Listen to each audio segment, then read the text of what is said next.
बिस्मिल्लाहिर्रहमानिर्रहीम। अस्सलाम वालेकुम। उम्मीद है तमाम दोस्त खैरियत से होंगे। दोस्तों, मैं हूं मुअज़्ज़म जाफ़री और आप देख रहे हैं हमारा चैनल एलिया कंसल्टेंट्स। आज की वीडियो में मैं बहुत अहम टॉपिक आपसे डिस्कस करूंगा। पिछले काफ़ी दिनों से बहुत सारे स्टूडेंट्स ये सवाल कर रहे थे, जो आज की वीडियो में मैं आप तक वो उनके जवाबात जो है वो देने की कोशिश करूंगा। उनमें वो बहुत ज़रूरी इन्फॉर्मेशन है जो सवाल स्टूडेंट्स कर रहे थे, काफ़ी ज़्यादा कन्फ्यूजन्स थी, तो आज हम उन पे बात करेंगे। जिसमें फ़र्स्ट ऑफ ऑल स्टूडेंट्स ये पूछ रहे थे कि ऑस्ट्रेलियन एम्बेसी वीज़ा देने के लिए इतना डिले, इतना टाइम क्यों ले रही है। एक तो हम इसको डिस्कस करेंगे। दूसरा ये कि पीछे आपने देखा होगा कि एक न्यूज़ जो है वो बड़ी वायरल हो रही थी कि ऑस्ट्रेलिया एम्बेसी ने वो तमाम स्टूडेंट्स जिनके वीज़े पहले ग्रांट हो चुके थे, उनके कुछ इश्यूज़ की वजह से वो वीज़ाज़ कैंसल्स कर रही हैं। तो उस पर भी हम बात करेंगे कि इस बात में कितनी हकीकत है। और इसके बाद हम देखेंगे कि कौन सी बैंक स्टेटमेंट जो कि इस वक्त कह लें कि हॉट टॉपिक बना हुआ है कि कौन सी बैंक की स्टेटमेंट जो है वो ऑस्ट्रेलियन एम्बेसी में एक्सेप्टेबल है और कौन सी जो है वो नहीं लगानी चाहिए। इसके अलावा हम उस पर बात करेंगे कि ऑस्ट्रेलिया जो है वो अपने बॉर्डर्स अगर ओपन कर रहा है तो वो स्टूडेंट्स को किस तरह करके वो बुलाएगा वहाँ पे। कौन से स्टूडेंट्स ऐसे होंगे जो पहले जा सकेंगे और कौन से ऐसे होंगे जो बाद में जाएंगे। तो आज हम इस वीडियो में इंशाल्लाह इन तमाम बातों पे बात करेंगे। तो मेरी इस वीडियो को आप लास्ट तक देखिएगा और मेरा चैनल सब्सक्राइब कर लें ताकि इस तरह मज़ीद जो है हम वीडियोस बनाएंगे उनकी इन्फॉर्मेशन आप तक पहुंचती रहे।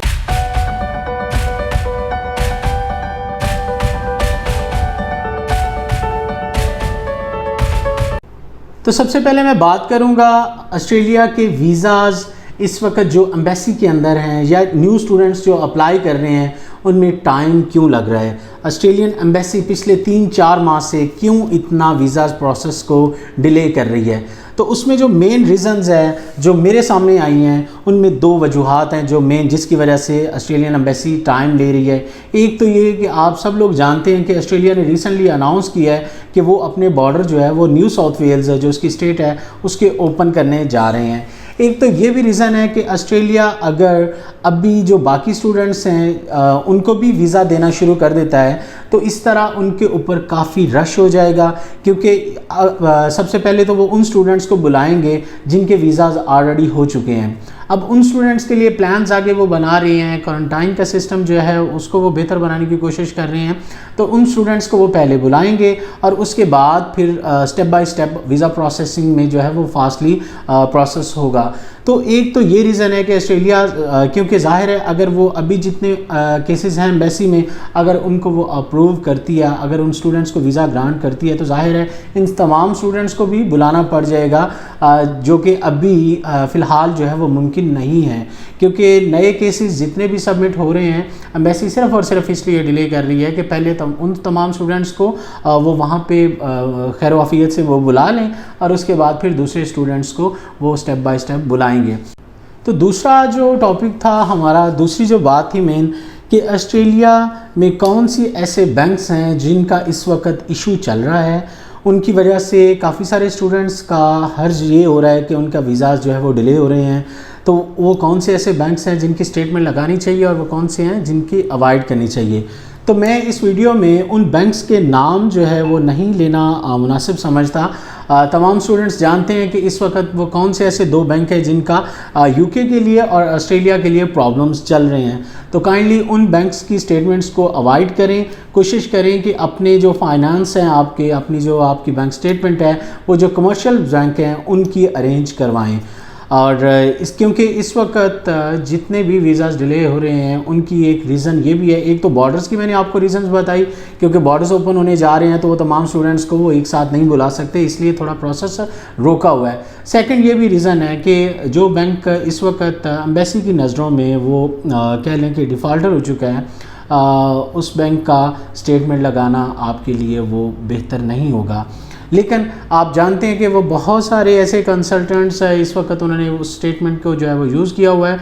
तो नेक्स्ट यही होगा कि अगर एम्बेसी उस पर जो है वो कोई प्रॉब्लम जो है वो बनाती है, लाइक एम्बेसी अगर उसको जो है वो रिक्वायर्ड करती है कि हमें किसी और बैंक की स्टेटमेंट जो प्रोवाइड की जाए, तो इस वक्त वो भी हल मौजूद है। स्टूडेंट्स के जो फंड्स जो होंगे वो दूसरे बैंक्स में ट्रांसफ़र करवा के उनकी स्टेटमेंट जो है वो लगा के दी जा सकती है, और इसलिए स्टूडेंट्स को उस टॉपिक पे परेशान होने की ज़रूरत बिल्कुल नहीं है। इंशाल्लाह आपके जो भी वीज़ाज़ इस वक्त एम्बेसी में सबमिटेड हैं, इंशाल्लाह उस पर पॉजिटिव ही न्यूज़ आएगी। उसकी रीज़न ये भी है कि ऑस्ट्रेलिया से पहले ऑस्ट्रेलिया के बॉर्डर जितने भी क्लोज रहे हैं, इस दौरान यूके जो स्टूडेंट्स नहीं पहले जाना चाहते थे, ऑस्ट्रेलिया के जो ख्वाहिशमंद थे वो स्टूडेंट्स भी मजबूरन यूके की तरफ मूव हुए। तो इस तरह पिछले 6 माह में बहुत सारे ऐसे स्टूडेंट्स जिनका ऑस्ट्रेलिया का प्लान था वो यूके चले गए हैं। तो ऑस्ट्रेलिया में एप्लीकेशंस की कमी काफ़ी आई है पिछले सालों में देखा जाए। तो इस साल ऑस्ट्रेलिया में बहुत सारे स्टूडेंट्स ने बॉर्डर इश्यूज़ की वजह से वो कम से कम वीज़ा अप्लाई किए हुए हैं, और जिन स्टूडेंट्स ने वीज़ाज़ अप्लाई किए हुए हैं मोस्ट ऑफ स्टूडेंट्स को वीज़ाज़ मिल चुके हैं, और कुछ स्टूडेंट्स के वीज़ाज़ इस वक्त एम्बेसी में है। इंशाल्लाह आने वाले दिनों में आप देखेंगे कि स्लो बाय स्लो 1 बाय 1 उन स्टूडेंट्स के वीज़ाज़ भी आना शुरू हो जाएंगे।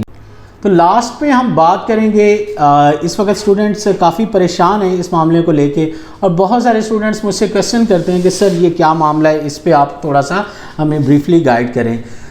वो तमाम स्टूडेंट्स जिनको वीज़ा ऑस्ट्रेलियन एम्बेसी ने पिछले कुछ महीनों में दिया था, और उसमें से चंद ऐसे स्टूडेंट जिनका वीज़ा ऑस्ट्रेलिया ने ग्रांट करने के बाद दोबारा कैंसिल कर दिया, और ये कोई ज़्यादा स्टूडेंट्स के साथ नहीं हुआ, चंद एक स्टूडेंट हैं जिनके ये वीज़ाज़ कैंसिल हुए हैं। और उसकी जब रीज़न का पता चलाया गया तो पता चला कि वो स्टूडेंट्स के डॉक्यूमेंट्स जो थे वो कुछ ऐसे एजेंट माफिया था जिसने उन स्टूडेंट्स की डिग्रीज़ जो थी वो जाली लगा के वीज़ा अप्लाई किया हुआ था। तो मेरी इन तमाम स्टूडेंट्स से गुजारिश है कि आप एजेंट्स को पैसे दे के जब ऐसा काम करवाते हैं तो जाहिर है उसका नुकसान तो फिर आपको भरना होगा। इसका मेन सबसे ज़्यादा नुकसान ये है कि वीज़ा कैंसिल तो आपका हो जाता है, लेकिन साथ साथ आपने जो फ़ीस डिपॉजिट करवाई होती है वो फ़ीस भी आपको वापस नहीं मिल सकती, क्योंकि आपकी वीज़ा कंडीशंस आप अगर इमिग्रेशन की वेबसाइट पे रीड आउट करें या फिर आपके चंद एक जो यूनिवर्सिटीज़ के ऑफ़र होते हैं उसके ऊपर भी मेंशन होता है कि अगर आप कोई बोगस डॉक्यूमेंट्स अटैच करेंगे in case of visa refusal या कैंसिलेशन, वो आपकी ट्यूशन फ़ीस जो होगी वो नॉन रिफंडेबल होगी। तो लाखों रुपए का नुकसान होने से बेहतर है कि काइंडली ऐसी चीज़ों से अवॉइड करें, अपने जेन्युइन डॉक्यूमेंट्स जो हैं वो अटैच करें, क्योंकि इमिग्रेशन जो होता है अदारा, किसी भी कंट्री का जो एम्बेसी होती है वो एक बहुत बड़ा एक अदारा होता है और वो इस तरह के डॉक्यूमेंट्स को एक्सेप्ट बिल्कुल नहीं करता। आपसे गुजारिश है कि आप काइंडली इसी चीज़ों से अवॉइड करें, और हो सके तो अपने वीज़ाज़ में जितने भी डॉक्यूमेंट्स आप लगा रहे हैं वो जेन्युइन लगाएं। आपकी बैंक स्टेटमेंट हो या आपके जो है फाइनेंशियल डॉक्यूमेंट्स हो या आपके एजुकेशनल डॉक्यूमेंट्स हों। तो आज की मेरी वीडियो, उम्मीद है कि मैंने आपको इन तमाम जो इस वक्त आप स्टूडेंट इन्फॉर्मेशन चाह रहे थे, आज मैंने आपके साथ वो बातें शेयर की हैं। मज़ीद आपका अगर कोई क्वेश्चन होता है तो आप कमेंट बॉक्स में मुझसे पूछ सकते हैं। तो इंशाल्लाह मैं कोशिश करूँगा कि आने वाले दिनों में आपके लिए एक डिटेल उस चीज़ों पर भी जो आपके लिए क्वेश्चन मज़ीद कुछ रह गए हों तो उन पर हम बात करेंगे, ताकि आपको ऑस्ट्रेलिया के हालात के बारे में जो करंट सिचुएशन चल रही है उसके लिए आपको मज़ीद जो है वो इन्फॉर्मेशन मिल सके। तो काइंडली लास्ट पे मेरी अगेन रिक्वेस्ट कि आप मेरा ये चैनल सब्सक्राइब करें ताकि मज़ीद वीडियोस जो होंगी आप तक मैं पहुंचा सकूं। Thank you so much. अल्लाह हाफिज़।